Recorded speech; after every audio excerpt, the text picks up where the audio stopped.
உலகத்திலேயே மிக அதிகமான எடை கொண்ட புத்தகம் மற்றும் விலை அதிகமான புத்தகம் எங்க இருக்கு அப்படின்னு தெரிஞ்சுக்கலாம் வாங்க. முதல்ல உலகில் மிக பெரியதும் கனமானதுமான புத்தகம் ஸ்ரீமத் பகவத்கீதை. இதன் எடை 800 கிலோ, 670 பக்கங்கள் கொண்டது. இது இத்தாலியில இருக்கு. ஒரு பக்கத்தை திருப்பணும்னாவே 4 பேர் வேணுமாங்க. இதனோட விலை 67,700 ரூபாய்.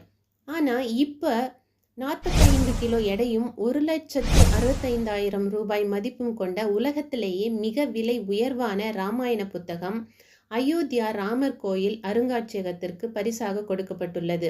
இந்த புத்தகம் வைக்கும் மரப்பெட்டி அமெரிக்கா வாதுமை மரத்திலையும், காகிதம் பிரான்ஸ்ல இருந்தும் ஜப்பான்ல இருந்தும் இறக்குமதி செஞ்சிருக்காங்க. அது மட்டும் இல்லைங்க, இது முற்றிலும் இயற்கையான மையால் பிரிண்ட் போட்டிருக்காங்க.